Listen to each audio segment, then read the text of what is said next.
بەناوی خۆی بەخشندەی میهرەبان عزیزان لە هەر شوێنێکن سڵاو و ئاشتی پەروەردیگارتان لەسەر بێ. داواکارم لە پەروەردیگار خۆی گەورە تاعەت و عیبادەتی گشتیاکتان قبول بفەرمێ. عزیزان تەوەری ئەو ڕۆمان بابەتی شەوی قەدرە بە حکمی ئەوەی سبەی شەو ئینشاءالله داخلی شەوی 27 قەدر ئەبین. ئەو پرسیارانەی کەوا لەسەر ئەو شەوە هەیە ئایا بۆ تەرکیزی زۆر لەسەر ئەو شەوی 27 ئایا چ عیجازێکی تێدایە؟ بۆ ئەم مەبەستە ئەمڕۆ میوانداری زۆر بەڕێز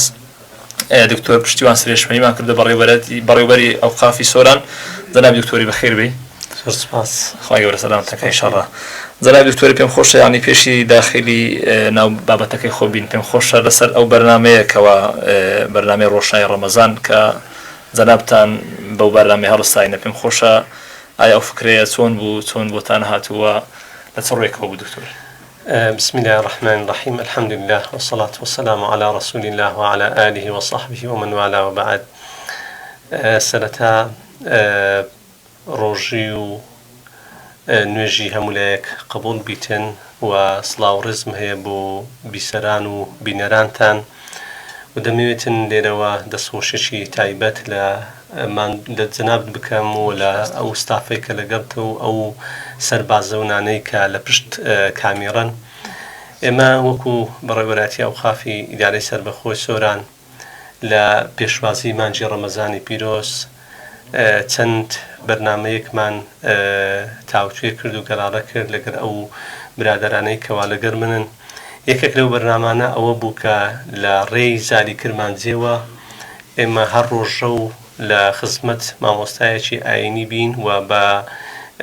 لە خزمەت بابەتێکی جیاواز بین. ئەو بوو کە تەکلیفمان لە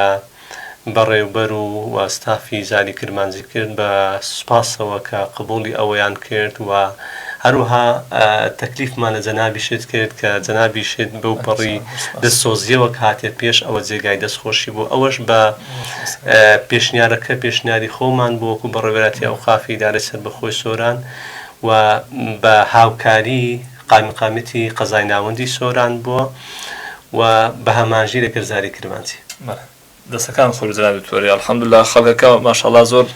ینی لە ڕێی کۆمنت و سوشال میدیا دەستخۆشیتان لە جەنابتان هەیە بەڕاستی خوا گەورە پاداشتان دەتەوە ئینشاءالله. جەناب دکتۆری ئەگەر بچیناتەوە وەری بابەتەکەمان ینی ئەگەر بە پرسیاری یەکەم دەست پێ بکەم دکتۆر ینی هەموو جار دەستەواژەی قەدر بەکاردێ شەوی قەدر ئایا ئەو شەوە بۆ ئەو ناوەی لێنرایە مانای قەدر چییە؟ قەدر ئەگەر بە کوردیەکەی برێن واتە شەوێکی بەڕێز ئەو ڕێزە و ئەو قەدرە لەبەر ئەوەی کە قورئان نازل بووە واتە لەبەر ئەوەی ئەو شەوە بە قەدرە لەبەر قورئانە. ئەگەر ورتر تەماشا بکەین خۆی قورئان لە لەوح المەحفوظ کەوا لەوح المەحفوظ گەنجینەی علمی خوای تەبارەک وتەعالایە لەوێ هاتۆتە دەرێ لە بۆ ئاسمانی دنیا کە بەیت العیزەی پێگوتە بەیەک جاری لەوێ شەوە بەش بەش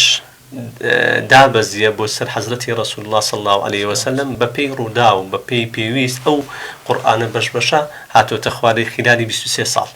بەڵام پرسیارەکە لێرەدا ئەوەیە بۆ ئەو شەوە بە قەدرە وتمان لەبەر قورئان. ئەگەر بین ورتر بکەینەوە حەزرەتی جبرئیل عليه السلام بۆ سەید المەلائیکە گەورەی مەلائیکەتانە لەبەر ئەوەی لەبەر قورئانە لەبەر قورئانی لە لەوح المەحفوظ داینایتە بەیت العیزە و لەوێ شەوە بەش بەش بۆ سەر پێغەمبەر صلی الله علیه وسلم نارد.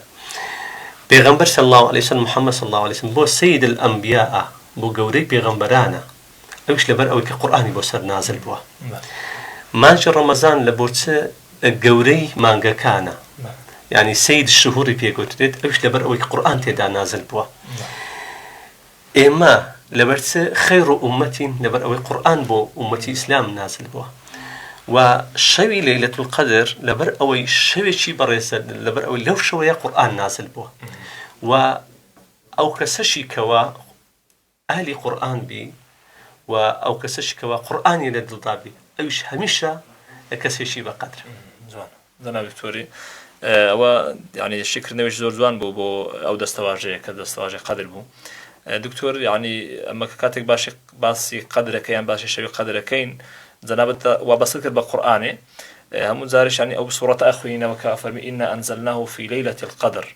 يعني آية تقريبا موامع لها تواد زارين تنها يعني أو شوتنها بس لو سورتي باسكرا يعني قرآن بس لو سورتي باسكرا نازل بوا خوي دابزيني قرآن راست يكك لو سورتاني كوا خوي تبارك وتعالى بس كل سورة قدر إنا أنزلناه في ليلة القدر وما أدراك ما ليلة القدر أو يكك يعني بلام خوي تعالى لسورة بقرة آية 185 أفرمي شهر رمضان الذي أنزل فيه القرآن أو يدوم لسورة دخان آية 6 خوي تعالى أفرمي إنا أنزلناه في ليلة مباركة لسورة أنفال آية 3 خوي تعالى أفرمي وما أنزلنا على عبدنا يوم الفرقان يعني لتشوار شوين القرآن ده باسي نزولي قرآنك تنها ونيا بس لسورة قدر نانا إلا لسورة قدرنية بلكو سورة قدرش بشك لو سورة لو آيتاني كوا باسي نزولي قرآنك تدابزني قرآنك دكتور يعني أويك دعني شي لمشوا هموي هدفشي هي ويش پاداشتو خيركيتي اگر جناب توزق مثلا باسی پاداشتی او شو بکی آیا مثلا پاداشت کیت لشین دری دایا اگر با کلمه قرآنش شی بکیوا خوي قرآن أفرمي ليلة القدر خير من 1000 شهر تنك خوي تعالى لسرت أفرمي إنا أنزلناه في ليلة القدر وما أدراك ما ليلة القدر يا محمد صلى الله عليه وسلم تساني ليلة القدر تيا ليلة القدر خير من 1000 شهر أمدم يتن وقفيك لسر أو آية بكي خير من 1000 شهر يعني شويكا كخيري زياتر الهزار مانك أجر بس هزار مانك كور بقرين أجر كسيك بل أو شو بكبيتن يعني أو شوي بقسمت ببيتن يعني خوي تبارك وتعالى بعداشتي أو شوي لي قبول كرد بيتن كشيء ليلة القدر خير من 1000 شهر كزياتر لهزار مانك خيري زياتر أو هزار مانجي أجر دابشي سر 12 بكي دقيق 83 سال زياتر أكا يعني للسردماني كخلقك بتايبتي أمتاني بيشي إسلام تمنيا زور بوا هبو تمني 6 صال بوا هبو تمني 7 صال بوا هبو تمني 9 صال بوا هبو تمني 1000 صال بوا أجد أو 1000 صالي بي براود بكي لقد تمني أمتي محمد صلى الله عليه وسلم كبيغمبر صلى الله عليه وسلم أفرمي أعمار أمتي ما بين 60 و70 عمري أمتي من ما بين 6 حتى صالة يعني زور بي هر زوري أكاد يعني 6 حتى صال أجي كم وهي أجر بقات الصال ويانتي ببرتني أو وقتيش لو أنا لو ظروفه ولا سر دم زور بكلك ببيتن لج يعني خويا سود لو ورنقتن لو تمني تعويزي أويك قربوي أويك أوهان أو بهزار صال ونص صال جاينا شون خوي تبارك وتعالى لبو تايبت مندي أمتي محمد صلى الله عليه وسلم أويك هر شويك لو شواني ليلة القدر كأجر لتمني خو كابرا بالصال رمضان لسر واجب بلو بالصالة أجر حساب بك هر بالصالة كي أو شوي برش أو شوي كوتوا كواتا ليشي ديوا بيس فيها شتاو سيد بكذا خوتن صال دكا كواتا خوي تعالى أفرمي ليلة القدر خير من 1000 شهر زياتر لهزار مانك خير زياتر يعني زياتر لو هشتاو سي صالي أقر بس هزار مانك كحسابك كان زياتر لهشتاو سي صالي واتا أوا تايبت منديك بأمتي محمد صلى الله عليه وسلم مكو قربوي أو تمنيك لبو خلق تشيديك هبو لبو أمتي إسلامنا زوانا جناب دكتور اگر پیم خوش الله هلنا و بسیار جنابت يعني باسی گوری شبی قدرت کرد ما مثلا يعني زور تركيزي لسر كلمة سلام أكريته ولا ناو شبي قدر سلام يعني آية بو خواي جورا أو ناوي بكار هنايا يعني سلام هي حتى مطلع الفجر آية أو حكمة شيء ذايا شنك زنابة معلومة نوتنون الصفة خواي جورا ما هي خواي جورا أو صفتي بكار هنايا خوي سلام كخواي تعالى فرمي يا أيها الذين آمنوا ادخلوا في السلم كافة سلام رحمة سلام آشتيا سلام آراميا سلام آسوديا كخواي تعالى فرمي تنزل الملائكة والروح فيها بإذن ربهم من كل أمر سلام هي حتى مطلع الفجر حموس هر ملائكة أنا دا أبزن لو شويدا هر مسلمانك لمزقفتا ولا لا كنت شي مالي خويا خليشي تسبيحات وخليشي قرآن خندين وخليشي شونجا سەلام و ئاشتی لێ ئەکەن واتە ئیسلام خۆی دینی ئاشتیە لە ئیسلام لە سەلامەوە هاتووە ناوێک لە ناوەکانی خوا سەلامە خوا تەعالە فەرمووی ادخولوا فی السلم کافە و لێرەش بەس سەلام دائەبەزیت بۆ سەر موسڵمانان کەواتە دەرخەری ئەوەیە شەوێکە شەوی ئاشتیە شەوی ئارامیە شەوی ئاسوودەیە شەوی برێنبەختەوەریە دکتۆر ینی یەک لەو سەرچاوانێکەوە بەسەر ساوێش زۆر گرنگدا لە پاڵ قورئان ئەویش پێغەمبەری خوا صلی الله علیه وسلم ئێمە یعنی هەر کاتێک باسی فەزلێک ئەکرێ باسی عیبادەتێک ئەکرێ ئێمە یعنی یەک لەو پرسیارانێکەوە خەڵک دەیکا ئایا پێغەمبەر صلی الله علیه وسلم چی کردیە لەو شەوە و چی فەرمووە لەبارەی ئەو بابەت دکتۆر پێغەمبەر صلی الله علیه وسلم فەرموویتی من قام ليلة القدر إيمانا واحتسابا غفر له ما تقدم من ذنبه ئەتون دەبی بەراورد بکەی لە سەرەتای ڕەمەزان ماوەسایانی ئاینی ئەفەرموون پێغەمبەر صلی الله علیه وسلم ئەفەرمی من صام رمضان إيمانا واحتسابا من قام رمضان إيمانا واحتسابا ئەوانە هەموو لە ڕەمەزان یعنی ئەوەی کە بە ڕەمەزانەکە بە ڕۆژی بوو شەوەکەی زیندوو بکاتەوە بە شەو نوێژ و بە تەراویح بەڵام لەو شەوەیە پێغەمبەر صلی الله علیه وسلم ئەفەرمی من قام ليلة القدر واتا شوي ليلة القدر بقدر هم أوانه هيك لا لو ما جاء أتوجب زيت كردوا من قام ليلة القدر إيمانا بإيمانه واحتسابا غفر له ما تقدم من ذنبه حتى أتتاوانا كرديت تخوي تبارك وتعالى لتخش بواتا شوي مغفرته لو لبو من بدركبي دو حضرت عائشة رضي الله عنها إخواني بأفرمي بيغمبر صلى الله عليه وسلم كان إذا دخل العصر أجر داخلي أو دشبي آخري أبو أحيا الليلة شو كان يزندو أكردنوا وأيقظ أهله وخانوادكي خوشي هل دستان دوا وشد المئزرة وكبرينك بشتيني خوي دبستي وأتاغي خوي أبيتي لو إلو شوانا شو كان زندو بكاتوا جودة شي باش بري أو بكاتن لبرهندش بيان صاصا أفرمي تحروا ليلة القدر في العشر الأواخر من رمضان يعني ايوا جهود بكن ايوا تيبكوشن ايوا او شوانا زيندو بكنوا بتايبتيش لدشوي اخيري ما نجي رمضان دكتور زعما باسي قرآن كرد باسي خيري شوي قدر كرد بەڵام یەک لەو شتانێک کە ئێمە تەرکیزی دێخینە سەر لەو دەشەوانە یان بەتایبەتی لە شەوی قەدر بریتی لە پارانەوە دوعا يعني آية مسلمانان لو شوا زيادة دعاء بكن باشا يعني سدعاء شيء مأثور هي لا بيغمر صلى الله عليه وسلم يعني أجر زنا بدو من باز بكي دعاء هي لا بيغمر صلى الله عليه وسلم وارد بو وحضرت عائشة هالرواية فرموا بلام باشتر رواية إنساني مسلمان أو شوا توزيع بكا يعني رولي أو شوية بسر خوي وبسر أو شانة توزيع بكا بونمونا بس شي دابنيتن بو شەونێش کە زۆر زۆر پیرۆزە بەشەکی دابنێت لە بۆ قورئان خوێندن بەشەکی دابنێت لە بۆ تەسبیحاتکردن لا إله إلا الله ربي وحده لا شريك له له الملك وله الحمد وهو على كل شيء قدير سبحان الله وبحمده سبحان الله العظيم أستغفر الله صلاة لسر بيغمبر صلى الله عليه وسلم اللهم صل على سيدنا محمد وبەشەکی زۆر گرنگیش دوعاکردنە چونکە نوێژیش صلاة بمعنى دعاء دێت وكو حضرت عائشة فرمي بيوم صلى الله عليه وسلم فرمي اللهم إنك عفو كريم تحب العفو فاعف عنا زاب روايات هاتوا خوايا تولي بردي خوايا تولي بردي ولي برديش تخش بيتن خوايا ليمان ببوري واتأوشوا شوي لي بردية واتأويك إنسان لبرامبر هركسي كغلطيك كداوي لي بردن أكا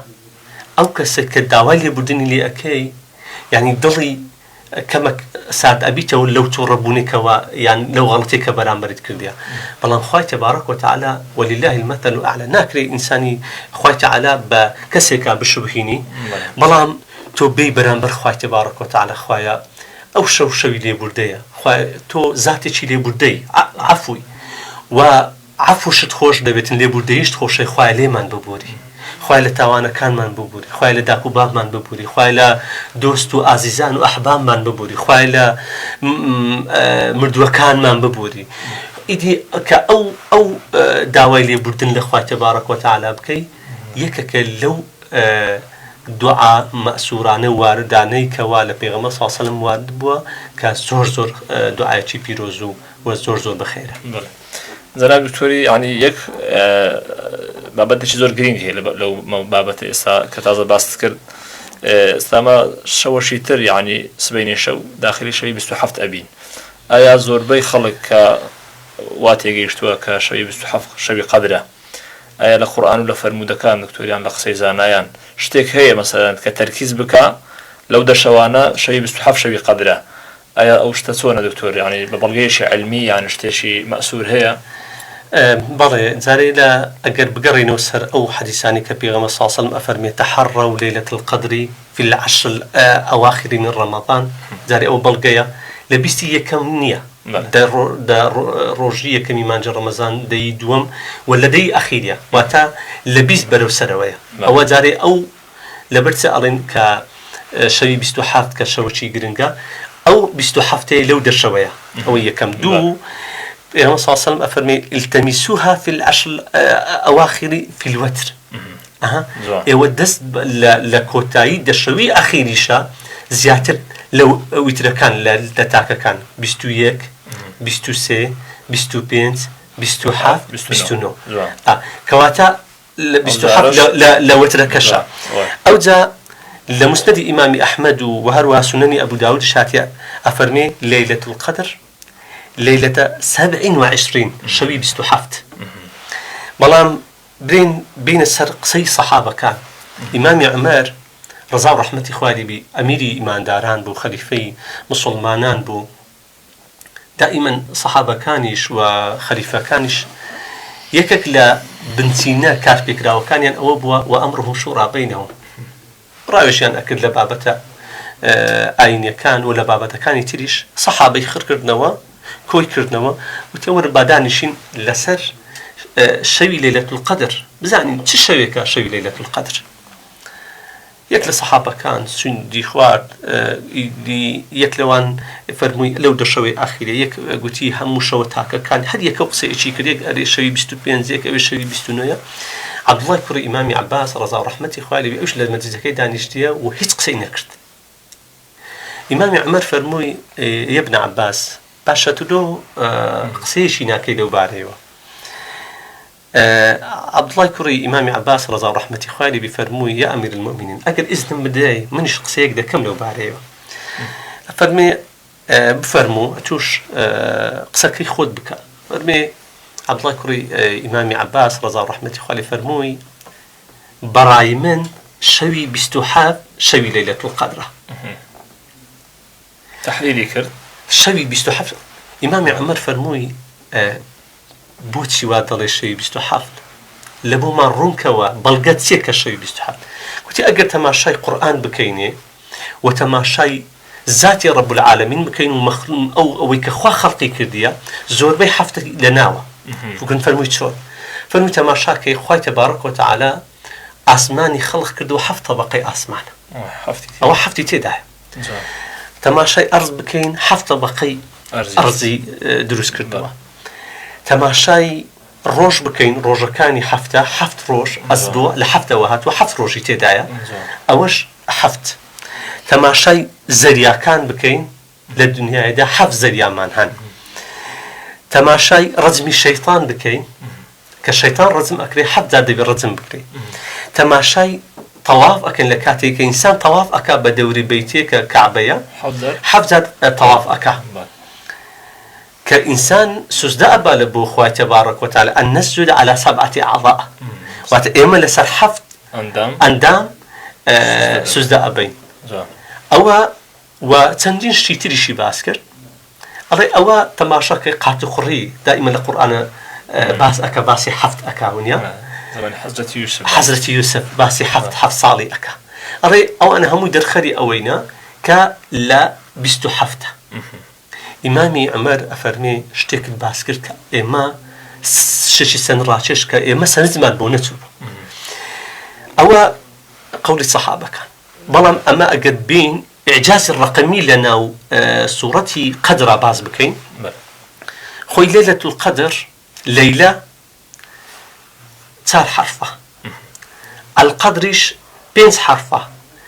4 ب 5 ده كان نو ونيا ليلة القدر سێجار لە سوورەتی قەدر دووبارە وکرایتەوە سێجاران نۆ دەکات چەند 27 ئەو ئێجازە ڕقەمیە بۆمان بەدەر ئەکەویتن کە شەوی 27 ئێستا سوورەتی قەدر بە کاملی 30 کەلیمەیە 30 وشەیە حرف جیاوازە سوورەتی قەدر 30 کەلیمەیە نەک 30 حرف 30 پیت بیتن 30 کەلیمەیە 30 کەلیمە كلمة أو كخوي تعالى فرمي لك كوتاي آيتك السلام هي حتى مطلع الفجر أو إلى اللغة العربية شارزابي خوشد شارزا إلى اللغة العربية هي لبو ليلى أقريتها أو هي الريد دكاتا كلمة بستحافت واتك سورة قدر بكاملي بيجميري سي كلمة سي وشايا كلمة هي كوتي ترك جماري بستحافت أوي دوام ترتيبي شي تريشمان هي أوي إما سطو سعادة سورة مان هي رقم يشي دبو دابنين سورة فاتحة سورة بقرة سورة آل عمران سورة نساء حتى أقاتا سورة قدر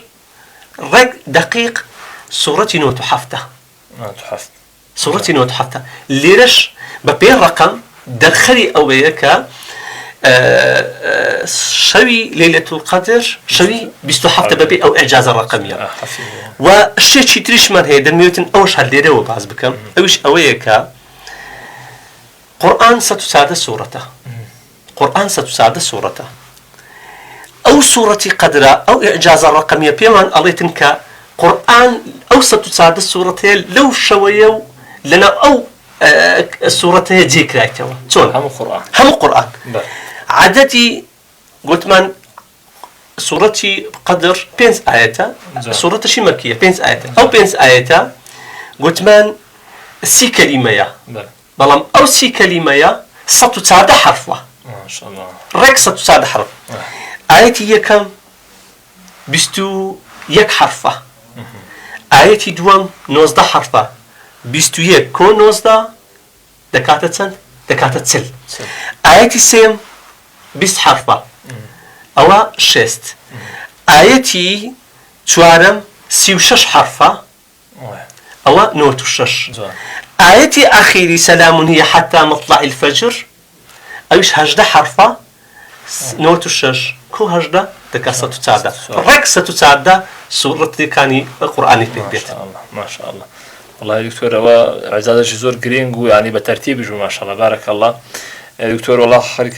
كاتكمان كوتاي يعني بابتك تقريبا همو باس كردو كوتاي بينا ده سكان خوش بي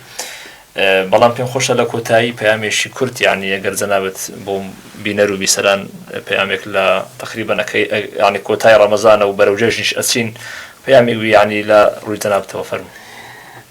اما بأميدن كخواتي تبارك وتعالى درجة خير لو ملت بكاتوا ونرجو رجو طاعة وعبادتهم ولايشي قبول بيتين وإن شاء الله همشمان بر أو شو كوين كشوي ليلة القدر كأو شو نية شوي تر كدكات شوي بستحافت إن شاء الله همومان بر أو خير وبركتي أو شواء كوين لي محروم نابين وإن شاء الله تمنى أو يكين كججنشي خوش لبو همولايك و خير وخوشي لبو همولايك وإن شاء الله ججني تيبراندري ناخوشي كان أبيتن وإن شاء الله ججني مقيشتني ملتي إما بقاوة كان خوي دبيتن إن شاء الله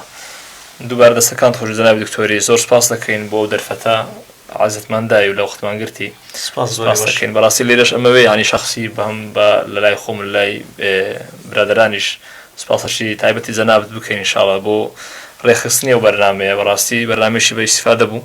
خۆی گەورە پاداش داتەوە ئینشاڵڵا جەناب دکتۆری من سپاسی ئەوە ئەکەم سپاسی ماندووبوونتان ئەکەم و دەستخۆشیشتان لێ ئەکەم هەم لە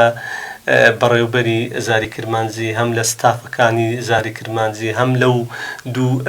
گەنجەیکەوە وەکو سەربازی هون لە پشت کامیڕەن و هەم لە جەنابیشتەکەم دەستان خۆشبی موفق بن ئینشاءڵڵا. زۆر سپاس دکتۆر. بەڵێ عزیزان لێرە هاتینە کۆتای ئەڵقەی ئەم جارەشمان بە هیوای ئەوەی ئینشاءڵڵا گشتایەکتان سوودێکی باشتان بینی بێ لەو بەرنامەیە بە هیوای ئەوەی ئینشاءڵڵا خوای گەورە شەوی قەدر بەنسیبی هەموو لایەک بکە خوای گەورە تاعات و عیبادەتی گشتایەکتان قبول بفەرمێ. وەسەلامو عەلەیکم وەڕەحمەتوڵڵاهی وبەرەکاتوه.